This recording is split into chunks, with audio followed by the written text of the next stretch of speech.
Welcome to the Capital Integrative Health Podcast, a podcast dedicated to transforming the consciousness around what it means to be healthy and understanding the root causes of both disease and wellness. I am Dr. Andrew Wong, co-founder of Capital Integrative Health, an integrative practice committed to expanding access to holistic root cause medicine to the global community. Today we are joined by Liz Rees. Liz Rees is a national board-certified health and wellness coach, a positive psychology practitioner certified by the Flourishing Center, and a certified HeartMath coach.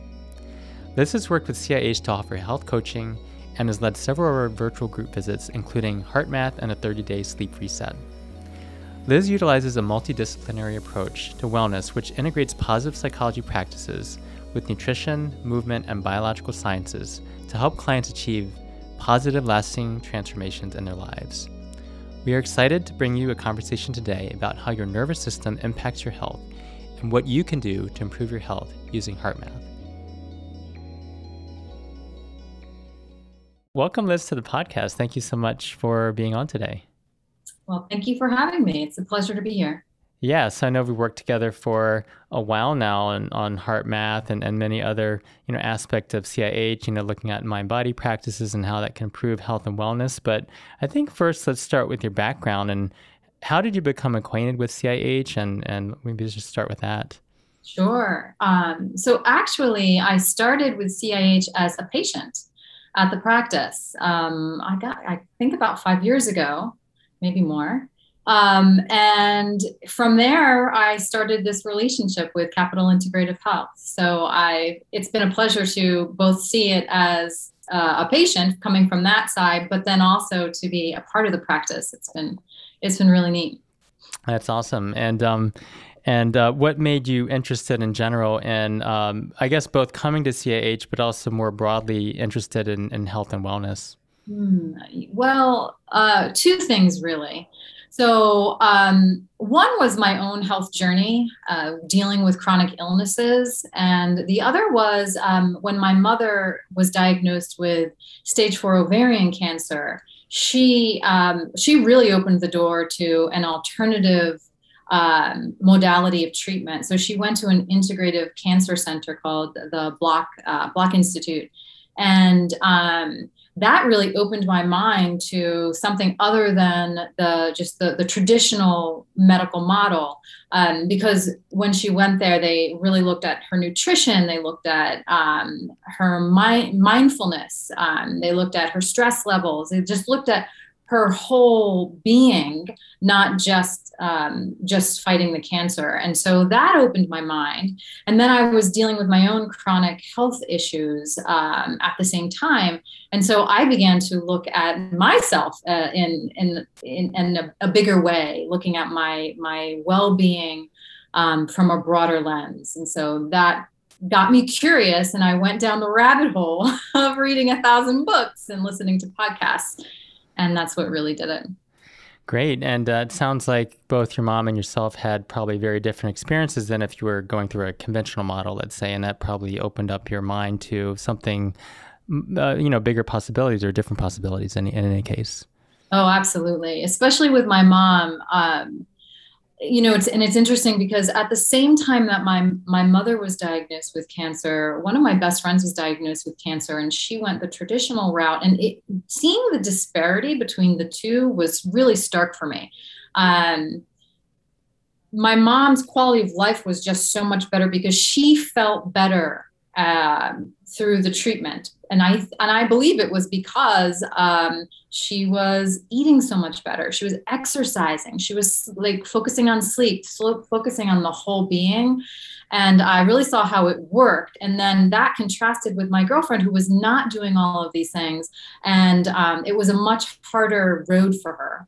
And so, yeah, seeing the success is game changing. Yeah. Well, that's great that your mom was able to have some, quality of life there, and that made a difference for her. I have another question that's along those lines is kind of what made you make the switch from being a patient to working professionally in health and wellness? That's a good question. So,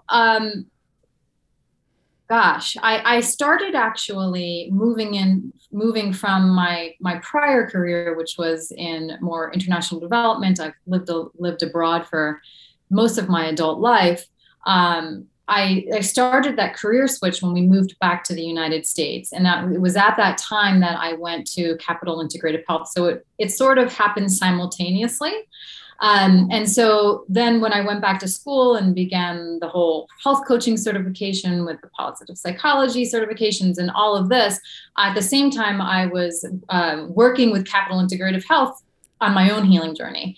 And so it was a natural kind of progression that once I finished and I was certified, then COVID hit. And that's, I think, really what brought us together in a different way, because I saw that HeartMath could be a real benefit to the patients at Capital Integrative Health, especially in the midst of such a stressful time. And I will say thank you so much, Liz, for working with us here, especially during HeartMath and the other coaching that you do, because I often tell patients that HeartMath is one of the most important, if not the most important thing we've done here at CIH. During our history here. We can talk more about HeartMath in a minute and take a deep dive into that. But as a general, sort of one more general question here is based on, being a positive psychology coach, health and wellness coach, HeartMath instructor, what do you enjoy most about what you do on a day-to-day basis? That's a good question. Gosh, so many things. One is I just love connecting with people. I mean, that's at the basis of everything, is the connection that I get to have with people through the one-on-one coaching relationship, and also in the group visits that we also run. And I absolutely love that. What else? I think some of the other things that I really enjoy is the deep dive into learning and being curious, and everything that I share with clients, I do myself. And so I love that. I love that, really living the life, walking the walk. Yeah. Walking the walk. And then getting to share that and see the difference that it makes in people's lives. That's satisfying. And it's the difference between really doing healthcare. And we've talked about this a lot here is, the difference between doing healthcare and being well or being health. Right. Yeah. Embodying that ourselves, I think it really gives us a much greater sense, and I would say appreciation for what our patients or our clients are going through as well. Yeah, absolutely. Absolutely. You can, because it's not easy, right? It's not at all. No, not at all.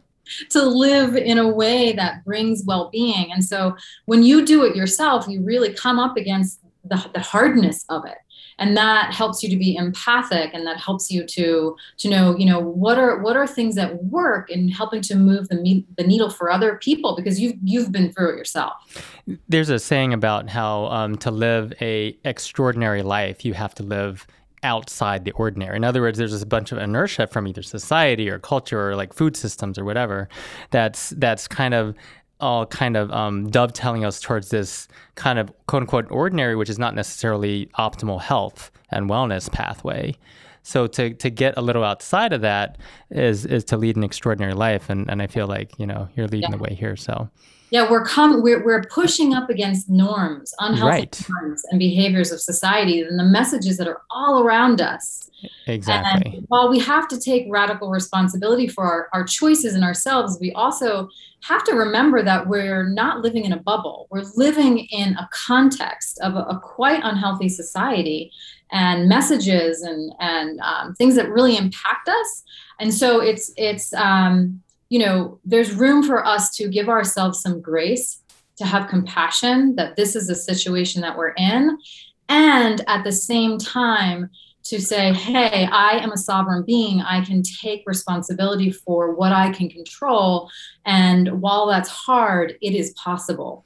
It is doable. Yes, absolutely. I totally agree. Grace and compassion are essential to this journey, because we're all, like you said, up against, I would say, the normative kind of values of society, which are not necessarily conducive towards health automatically. The other aspect, I would just add to what you just said, is that a lot of times people don't realize there's other options out there to help their health, right? So just having access, but then also just the awareness that there's something else that's available. Like if your mom didn't go to Block Center, and you didn't have your own things, and then even you didn't see your girlfriend go through what she went through, like how would you have known without those kind of experiences, you know? Yes, yes. And I so appreciate that about Capital Integrative Health, because you are getting out this information in so many different modalities with Facebook, with, this podcast, with, the patients that you serve. And I think that's so important, and I'm happy to be part of it. And I am also humbled and happy to be part of it as well. And I think we would also say that we're really here trying all together collectively to move the needle of consciousness about what it means to be healthy and well. And I think bringing it out to more people, we know that health doesn't happen in a vacuum, that it's not just like every person is an island and we're like data points and we can like look at labs and things like that. But it's also about the conversations we have with people and the sharing that we have and those type of things. And of course, the social and emotional connections we have with people as well, that it really move the needle with people's health. I have a similar journey, and I'll just say in general that, family and friends have been instrumental, sort of played an instrumental role in my integrative journey as well. So I think let's go into a bit on health coaching for a bit broadly, and then we'll get into HeartMath. But as a nationally certified health and wellness coach, what are your primary goals when working with a client? And this is a very broad question, but kind of in general, when someone comes to you and it's like, hey, I need some health coaching, what are you kind of thinking about right off the bat with them? Yeah, that's a great question. So first and foremost, my goals are their goals. It's really, a coaching relationship is a client-centered approach, right? And so I'm there as a cheerleader, as a support system, as someone who asks good questions, as someone who maybe shares some information or frameworks. I like to work with frameworks. Like, this is a way that you can kind of conceptualize your situation, conceptualize what's happening in your body. It's a frame with which to look, and that can be helpful. So my goal is really helping them to look at their overall health and wellness, to really hone in on what it is they truly want. What do they want with their lives, and how do they want to feel? Who do they want to be? And then break that down into actionable steps that they can do. And then, part of that is showing, maybe there are some practices that they might benefit from, or perhaps they want to make very, very small incremental changes in some of the things that they do, some of the ways that they live. Like, for example, it could be, the way that they eat, or, stepping out in the sunshine first thing in the morning. There are lots of little things. So yeah, my goal is their goal. And I think both of us grew up before the internet was launched, right? At least the major internet. Is that not to be all specific about dates and times, but one of the things I thought of when you said that, and my goals are your goals and things, is that going to the library and checking out those choose your own adventure books. Kind of like your clients, your patient's life, that's like their own adventure. And so empowering them to really choose their own adventure and what's their health goals and what's their wellness goals. And then they're actually taking charge of their own health, and you're a partner or guide rather than a dictator. Absolutely. Absolutely. And people know, I think people have their own wisdom. They know best exactly what they want, what is best for them. And it's wonderful, because I love the kind of the intersection or the overplay between the doctor relationship with the client and then the coach relationship, because it's very different, right? Mm-hmm. The doctor is going to be doing that deep dive with a patient into what's happening inside the body, what's happening with the cells, what's happening, with the gut, and all the labs and the testing, and really going into the micro. And then that turns into, okay, well, how do I take this information, right? And the doctor makes suggestions about, lifestyle, or, procedures or medicines. But then from there, then you zoom on out, and it's like, okay, now how does this work with my life? How am I going to actually fit in these changes into my everyday? And so the health coach is kind of there to help the client zoom out and begin to make the changes in their life. And then we help them zoom out even more. Okay, that's your life. Well, what is your life in the larger context of your relationships, of your work, of the society that we live in? Okay, so let's figure out, where do we go from here? I love all those points. And I would just say that it just reminds me of this idea that a lot of times in traditional medicine, we're going to look at like, okay, what's the patient-practitioner relationship? What's the medical treatment? What are the lab results and things like that? We'll have maybe 4 visits with them a year. But if you think about it, how many days are there in a year? At least 365 days, 366 if there's a leap year, right? So that means 365 minus 4, there's 361 more days that the patient is also, is really living their life as a person, right? With the relationships, with the context of what are they doing every day when they're getting up? What's their joy and purpose? And, why are they even alive? Like even, sometimes I'll even say to people, if we had a magic wand, let's say, or if you had a magic wand more accurately, and then you could just like wave away all your issues, what would life be worth living for? Like, what would be the point of all that? And so I think that does bring it to a larger context, as well. Curious about what you see in terms of the common themes you see arising with clients, both opportunities and challenges. Yeah. Right now, I see a lot of themes that arise around stress and stress's impact on the quality of life, our bodies, stress's impact on the body. So that is always a recurring theme that I see. I think people have a lot of overwhelm. There's overwhelm in their lives, and they're kind of dysregulated when it comes to their nervous system. So they're always in a minor stress state, or most of the time they're in a minor stress state. And that has a big impact on their mental well-being, their emotional well-being, their physical well-being. So I see that as a big theme. And the other big theme that I see is information overload. So there's so much information out there on the web, and there's so many things that they can be doing. So another theme is just helping people to choose one thing that's going to make. And that generally comes from their practitioner saying, hey, this is the thing that really is going to move the needle. And so helping them, okay, if this is the category that's going to move the needle, what's the one thing that we're going to do? So it's that kind of helping people to sort of focus and not be so overwhelmed. TMI, too much information, right? Too many choices, right? Even when you go to the grocery store, I think there's like over 20,000 choices, most of which are not real food, right? So like, what if there was a grocery store that just was called, instead of it calling, I won't say a name of grocery store, but the real food grocery store, and it only had real food. I mean, you'd have like maybe 20 choices or something, if they were in season and then stuff like that. What'd you say? So much easier. So much easier. Anything you could pick up and eat right away that didn't have preservatives, and you'd have to kind of just eat it soon, or it would go bad. The other thing is that stress. I was thinking about this analogy when you're talking about stress and how it's pervasive, it's chronic, it's low grade, it's always there.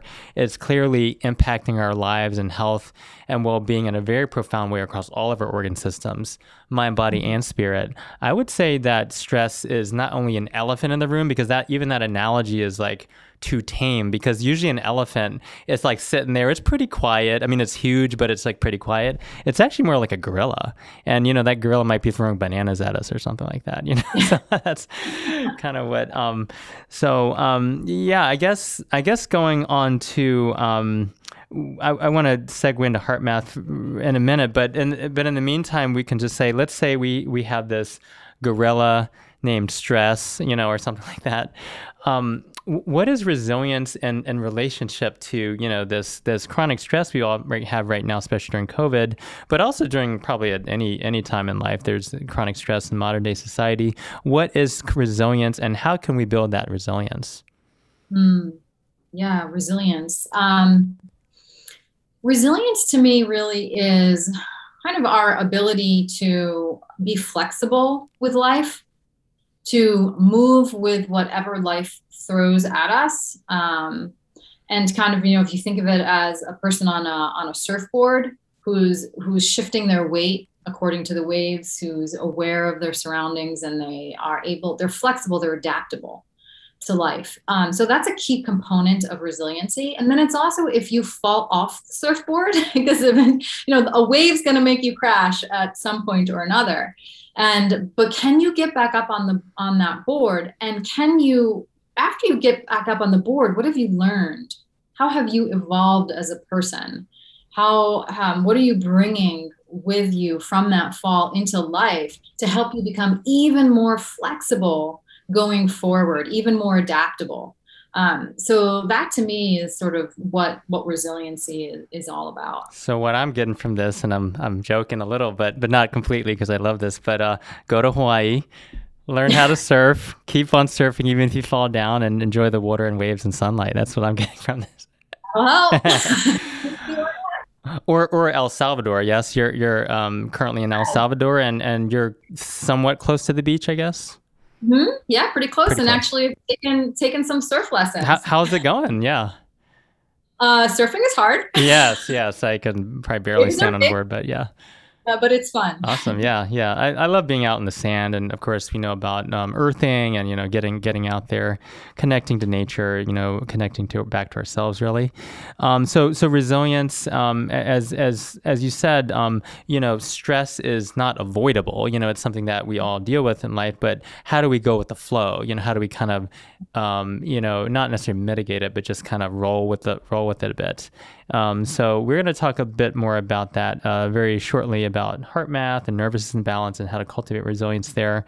But one more question about health coaching. How do you see health coaching integrating with the healthcare system overall? What is the role of health coaches moving forward? We know that I think health coaches are going to play a huge critical role in moving forward in healthcare. Yeah. That's my hope. My hope is that it becomes way more mainstream and way more common, and just it becomes part of healthcare in general in a real established way, so that when you go to a doctor, you are part of this team that includes a health coach. And so like I talked about, health really, well-being is an everyday occurrence, right? It's a moment to moment choice. And so health coaching can help people, like you said, like in the other 362 days of the year when they're not with a practitioner. So I really hope that it becomes something that's covered by insurance, something that is readily available to people, and that is kind of just a part of what we do. Yeah, and going back to the surfing analogy, I believe that health coaches are going to be leading the leading wave, surfing into this healthcare 2.0 here. I really feel like it's the future of healthcare. So we are doing that to some degree here at CIH. We're trying to figure out all the logistics of that, but really glad that you and Tony are here to do some health coaching and kind of being the forefront of that change. So thank you so much for that. And we know that again, just like you said before, you go to the doctor, you go to a healthcare practitioner, you get a treatment plan, but that treatment plan doesn't happen in a vacuum, right? Mm-hmm. This is where it goes back to where are the relationships, where's the coaching, the accountability, the partnership, like all that, and then what's the larger context of their life? That's something that health coach can really put into context with that patient. Yep, absolutely. So let's get on to the scientific part of the program with HeartMath, I would say. And first, let's just go really broad. What is HeartMath, Liz? HeartMath. Great. So HeartMath is a tool. It's a very practical tool that brings in the intuition of your heart to help you basically to regulate your autonomic nervous system, so that you feel better. That's kind of it in a nutshell. And, most people's hearts, there are some people with dextrocardia, but most people's hearts are slightly on the left, right here. A lot of times in HeartMath, we're going to look at sort of heart center breathing right in the middle of the chest, like kind of in the heart chakra area. But the heart is really not only an organ, but it's also like an organ that's beating, but it's also a neuronal, system. It's part of the nervous system in a way. Can you talk a little bit more about the importance of the heart, both not only physically, but also emotionally as well? Absolutely. So yes, the heart, as you said, it does so many things. It pumps blood, but it also has its own mini brain inside. It's got a whole lot of neurons that are connected inside and that are constantly speaking to our brain. So our brain is sending messages to our heart, but actually there are more messages coming from the heart through the nervous system to the brain, feeding it information about our body. And the heart also sends information to the rest of the body. And so it's a big communication hub. And that I think is super cool because we can really harness the power of the heart to help us coordinate the systems of our body. So that's a big part of HeartMath is getting into coherence. So that's when your heart and your mind and your body, your emotions are all in alignment, are all working together instead of kind of against one another. Got it. So this HeartMath mind-body technique, about when was it sort of started? How did it kind of get into the research and things like that? And then how did you get introduced to HeartMath yourself? Sure. It's been around for over 20 years. They've been doing research on the Doc Childry, I think it was the founder, and with a group of other scientists. And they've been studying the heart for years and years. And I got interested in it through my my coaching course. Actually, it came up. It was an aside that one of our teachers talked about. Oh, there's this technique, and it really caught my ear. And so I went to their website and I started learning about it, and then I experienced it myself. And again, it's always that when you try it on yourself and to see if it works. It worked for me. Yeah. And I thought, oh, this is something that I think it's very easy to do. And it's powerful. There's a lot of science behind it. It's grounded in a lot of studies. So it's validated. And yeah, that's what made me want to become a certified practitioner myself. And I love even the name of it, the unity of right and left brain, like heart, math, it's just a very amazing, synergy there. I did learn about it in college, and I tried some of the techniques like freeze frame and cut through and all this stuff. And it totally worked, for some issues I was having at that time. And it was just like, oh, wow, there's something real is happening here, like in my body physiologically. But even more than that, I know it feels good, like intuitively. So, I kept on got put on the back burner with med school and all that. But then eventually it was like getting back to more integrative health practices and learning. It was like, yeah, everyone was talking about HeartMath. It was definitely one of those things that people were talking about and ways to support. So how can we use, or how to use in your practice HeartMath to support a client's well-being, and just in general, how does HeartMath support our well-being? Yeah, absolutely. So usually I work with HeartMath generally when people have a lot of stress in their lives, which is, as I mentioned, pretty much everyone, right? Basically, it could be everyone. Especially now with COVID, there's just so much stress, and just our modern lifestyle. And so I think one of the really great things about HeartMath is that it helps you to raise your body intelligence, right? I mean, we have IQ, we have EQ, emotional intelligence, and then there's BQ. There's this body intelligence. And I think the BQ, the body intelligence, is the kind of the piece that most people are not strong with, meaning that we are so much in our heads all the time that we're not really paying attention to and listening to what is happening in our bodies. What's our body doing? We think, we're so dualistic where we think, oh, the mind and then the body, when actually it's all attached. It's one thing. It's the mind. It's mind body. And so we stop paying attention to the heart, to the gut, to the legs, to our kidneys, to our breath, to our lungs, to our muscles. We're not listening into all of these other ways that we can know ourselves. And when you do HeartMath, you start listening in. You start listening into your heart. You start feeling it beat in your chest. And then you start breathing in a way that changes the rhythm of your heart. so that the heart begins to send a different message to your body. And instead of going from head down, which is how we always work, right? We're so mind dominant. This is one way to go from body up, body out. And so,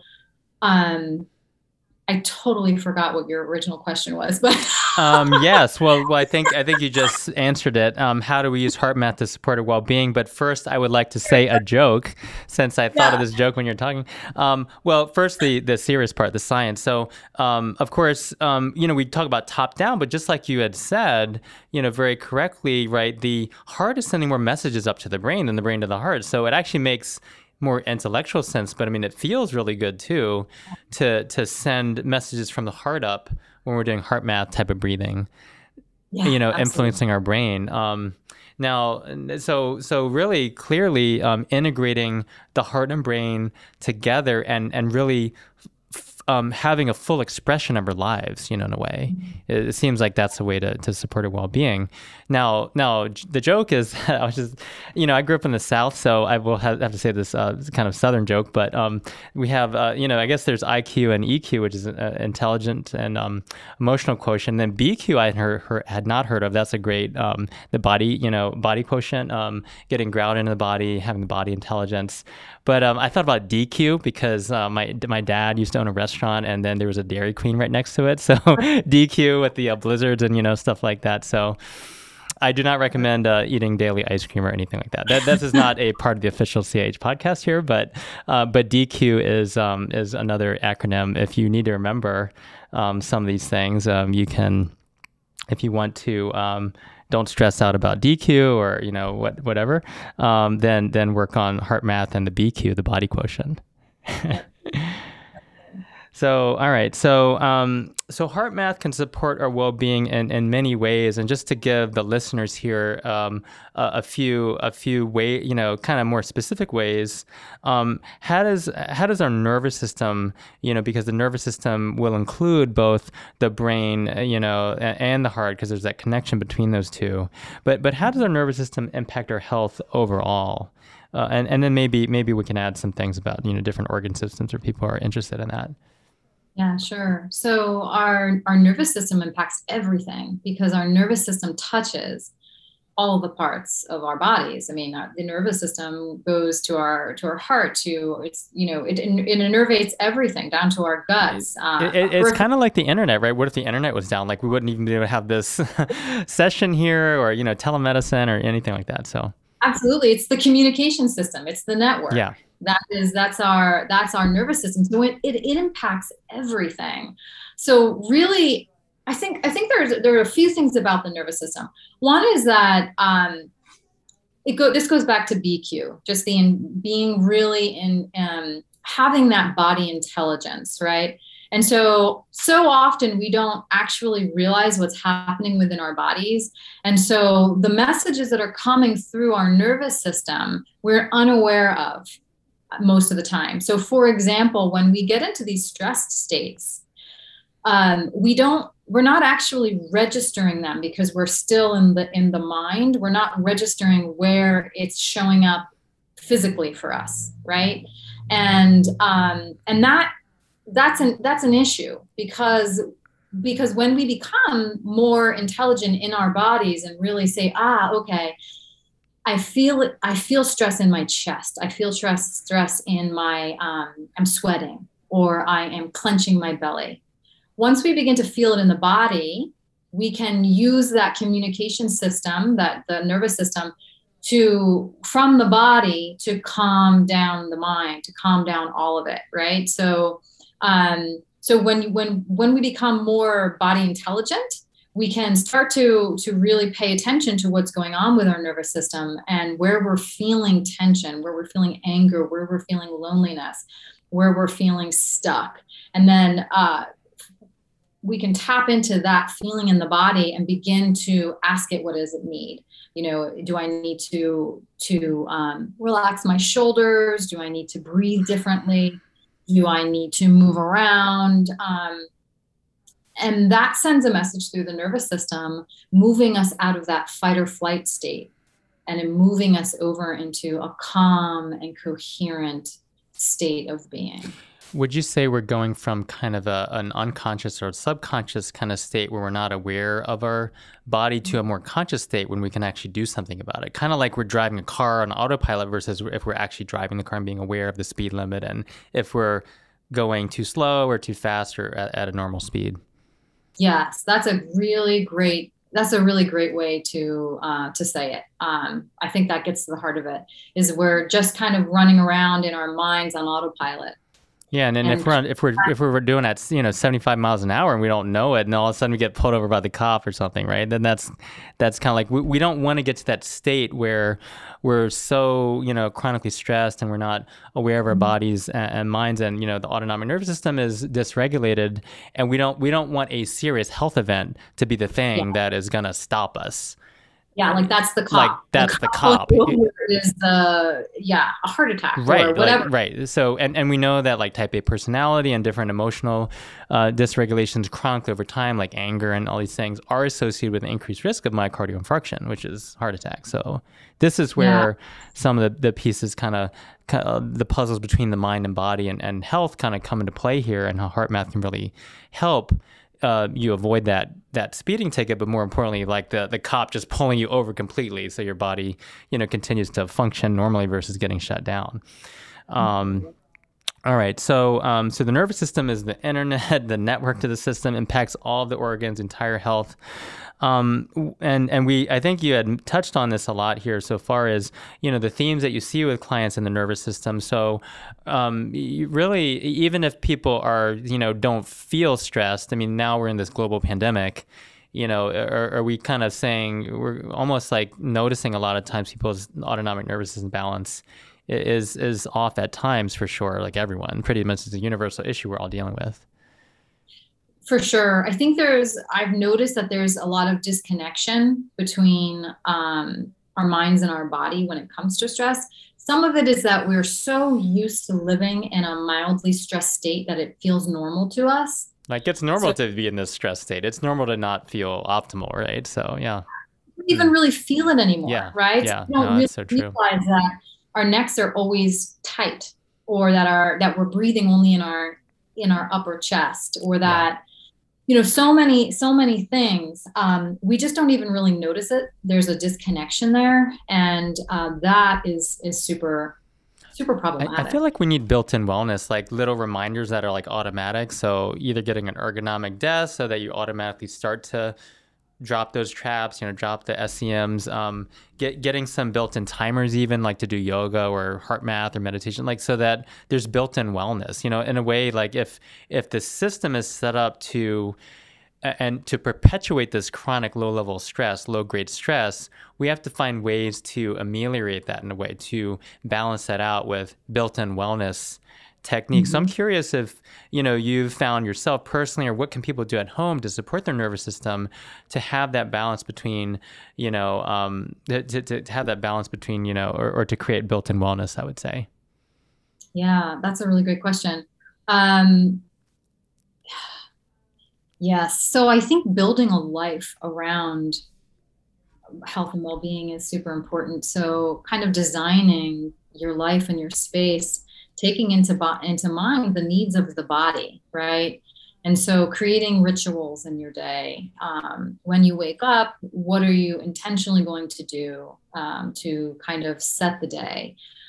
For me, I like to do HeartMath and meditation in the morning, but it could just be stretching. It could be taking a moment to connect into the body, feel the body, and to feel the way you're breathing, feel the way, is your chest, is your jaw clenched? Is it relaxed?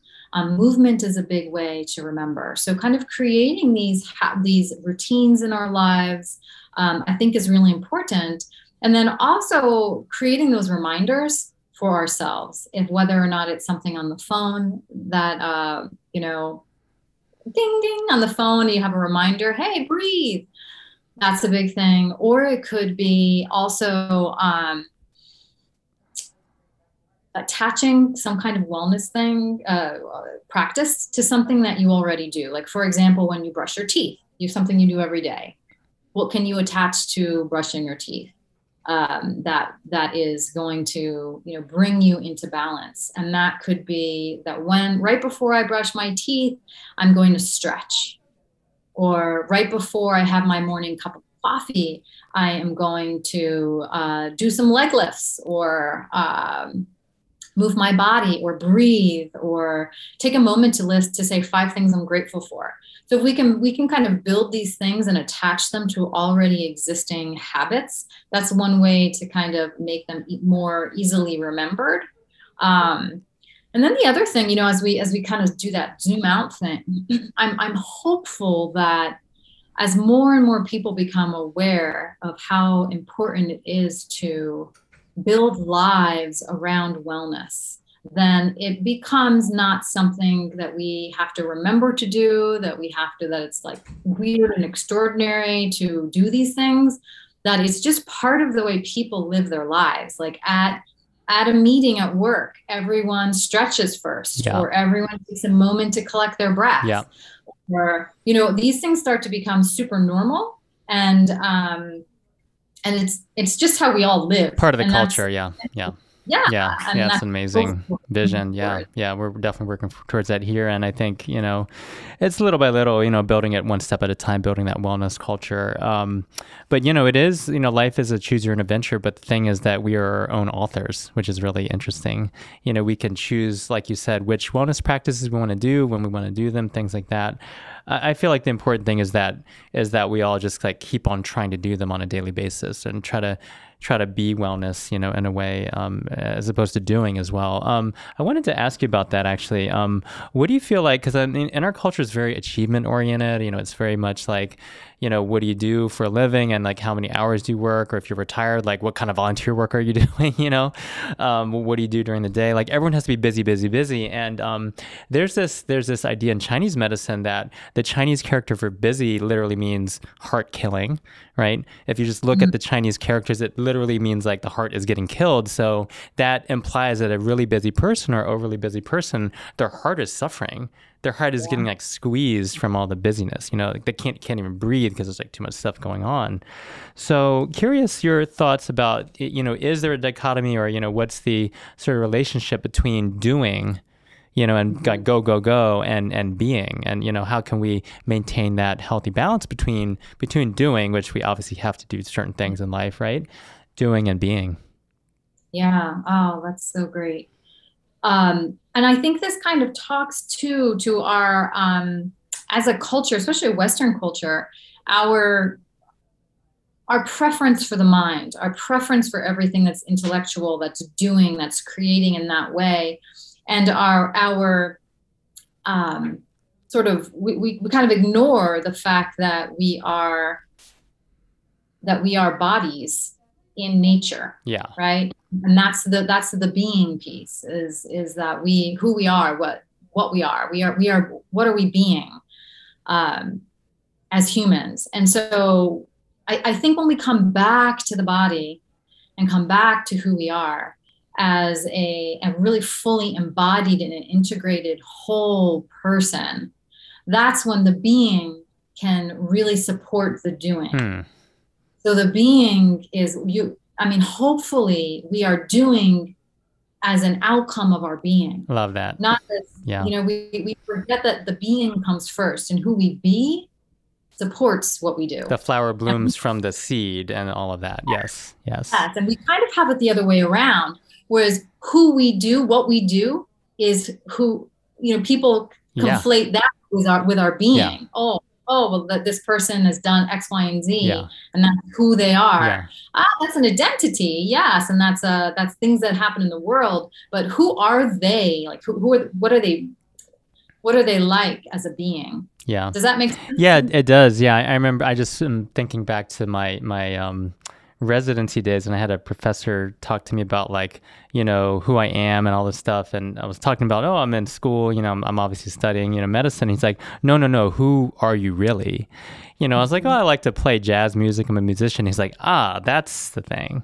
So it's the being, it's what's kind of enlivening and nourishing our souls, really. in a way. And that inner being, like you said, is going to support the doing, and it's going to make that doing in a way much more conscious, much more fruitful, much more helpful to be of service to the highest good, So, well, thank you for that amazing answer and conversation here. And we have some fun closing questions that we ask all our guests, Liz. So we're going to go for some fun questions here. But do you have a morning routine? And if so, what do you like to do in the morning? I think you kind of answered that a little bit, but. Yeah, well, I do HeartMath and a combo of HeartMath and meditation. Yeah. I journal every morning. Nice. I love to journal. I do sun salutations, and I usually do some kind of aerobic or weight training in the morning. I like my morning kind of routine. And another big thing for me for mornings is snuggling with my kids. I wake them up. Nice. I snuggle with them. Yeah.